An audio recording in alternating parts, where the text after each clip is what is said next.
अंतः उपचुनाव में हार का सामना करने के बाद निर्दलीय नेता नरेश मीणा शनिवार को खाटू श्याम जी के दरबार में पहुंचे। उन्होंने शांतिपूर्ण विधिवत तरीके से पूजा अर्चना करी, बाबा श्याम के दर्शन किए। इस दौरान पूर्व मंत्री राजेंद्र गुणा भी उनके साथ मौजूद रहे। दोनों नेताओं ने बाबा श्याम को गुलाब का फूल और प्रसाद अर्पित कर आशीर्वाद लिया।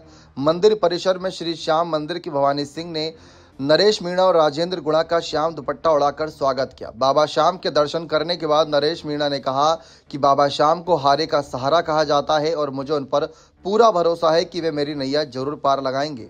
इसके साथ ही साथ नरेश मीणा ने अपनी आध्यात्मिक आस्था की व्यक्त की। उन्होंने कहा कि जब भी मैं भगवान के दरबार में जाता हूं तो अपने लिए कुछ भी नहीं मांगता, सिर्फ यही कहता हूं कि बस इतना ही कहता हूं कि मुझे शक्ति और ताकत दो ताकि मैं लड़ता रहूं। जब से बाबा के दरबार में आया हूं तब से लगता है कि कोई ना कोई अदृश्य शक्ति मेरे साथ काम कर रही है, मुझे ताकत दे रही है। इसके साथ ही रविवार को उन्होंने गुरु शंकराचार्य जी के पास भी जाकर मुलाकात करी और उनके दर्शन किए और साथ ही साथ उनसे बातचीत भी करी। साथ ही साथ आपको बता दें कि वापस अंता जाएंगे और एक एक गांव में जाकर लोगों की समस्या नोट करेंगे और विपक्ष बनकर अपनी विधानसभा में लोगों के हित की आवाज को बुलंद करेंगे, ऐसी बात रखी। अब चर्चा ये थी कि नरेश मीणा पहले भी उपचुनाव लड़े, हार के बाद कांग्रेस में चले गए थे।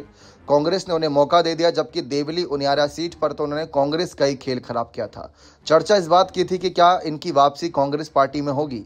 देखा जाए तो नरेश मीणा की राजनीति पर बहुत से नेताओं ने कांग्रेस के सवाल उठाए थे, जिसमें अशोक गहलोत मुख्य तौर पर थे। उन्होंने कहा था कि मीणा को पता नहीं कौन सलाह दे रहा है, कौन इस युवा नेता को भड़का रहा है जो इस तरीके से ये कदम उठा रहे हैं। अशोक चांदना ने भी ये बात रखी कि नरेश मीणा का इंजन बहुत मजबूत है, लेकिन अभी वह इंजन सही पटरी पर नहीं। अगर सही पटरी पर नहीं रहेगा तो नुकसान तो उन्हें होगा ही। इंजन मजबूत होने का कोई फायदा नहीं। सचिन पायलट ने भी यहां पर जब अंता में टिकट बंटवारा हुआ था तो उन्होंने कहा था कि कांग्रेस जो भी फैसला ले रही है सोच समझ कर ले रही है। इसके साथ साथ 2028 की तैयारियों के लिए भी पायलट ने साफ कह दिया था कि भविष्य में जो काम करेगा उसी को टिकट मिलेगा।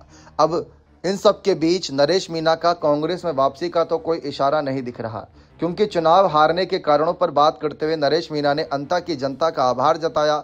उन्होंने कहा कि अंता की जनता ने इस चुनाव में मुझे बहुत प्यार दिया, आम लोगों का भी बहुत साथ मिला। उन्होंने हार का कारण बताते हुए कहा, केवल जातीय समीकरण और धन बल के आगे हम चुनाव हार गए। चुनाव में सर्व समाज ने वहां पर हमें स्वीकार किया, लेकिन मैं यहीं रुकने वाला नहीं हूं। उन्होंने भविष्य की राजनीति पर बड़ा संकेत देते हुए कहा कि अब वे हनुमान बेनीवाल, अखिलेश यादव, आम आदमी पार्टी के नेताओं से मिलेंगे।